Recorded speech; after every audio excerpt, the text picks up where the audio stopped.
So I've talked a bit about the importance of being more aware of our aggression. This is a critical development for each of us to have.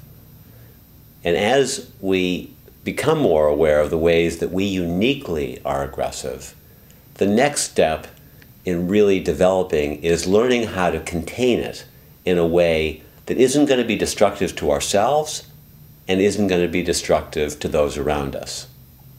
Now, it's important before we even go into containment to recognize that about 80% of us, in my experience at least, have a tendency to express aggression in some very overt way. That could be anywhere from contracting our muscles to being irritable or impatient or frustrated to being downright angry or superior. There's a lot of different forms. And 20% really are just completely passive and are already overly containing themselves, and perhaps we could say are even those that are inhibited. This particular meditation is aimed at the 80% who have a way of expressing anger and aggression that is not serving their lives. So take a look and see where you yourself uniquely have a way of expressing aggression. And as you're looking right now inside yourself, let yourself visualize the one or two most frequent and disturbing ways that aggression is happening in your life. And really visualize the key relationship or relationships that have this tendency to have a reoccurring pattern where they frustrate you, where they irritate you, where they make you feel aggressive. And just take a few seconds to contact that place inside your body, inside your emotions. And feel the nuances, because we oftentimes don't feel the nuances and just get a kind of skim view of what our aggression is, which doesn't really allow us to do this next critical stage of development, which is this containment.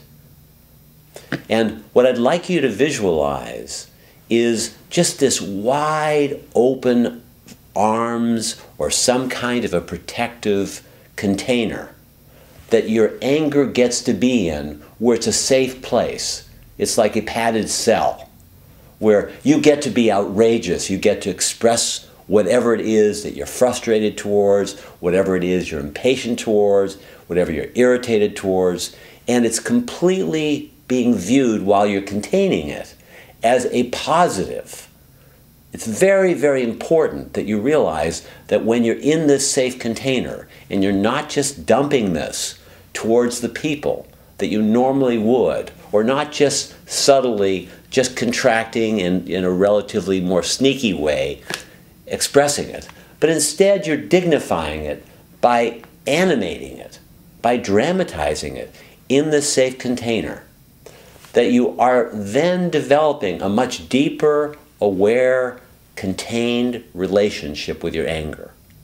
And when you're doing this, it's important that you congratulate yourself that what you're doing is an act of peace.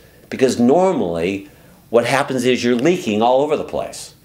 Most of us have a tendency to just have this way of leaking or expressing and not staying aware and rationalizing and justifying, well, I'm doing it because this person deserves it, I'm doing it because they were meaner than I was, or they were being irritable with me.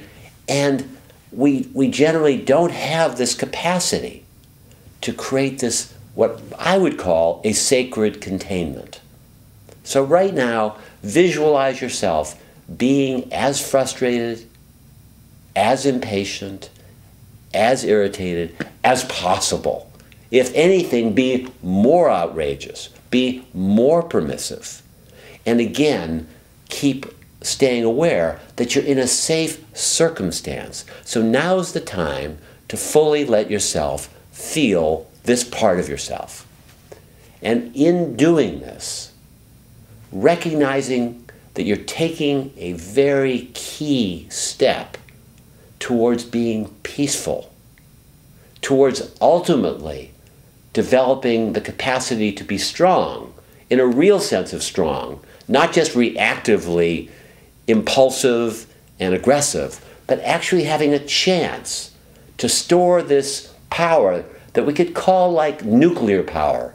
And instead of sending it out into your world around you, you're putting it into a generator. You're putting it into a container that's a storehouse for your passion. It's a storehouse for other qualities that can emerge. And as you're really giving yourself permission to be as fully aggressive as possible, recognize that this is a lifelong dedication. Recognize that you want to encourage yourself to go to the self-container. Recognize that it requires a continuous dedication to the awareness of the anger and aggression. And that as you do this more and more in your life, you're creating the optimal conditions for intimacy and peace.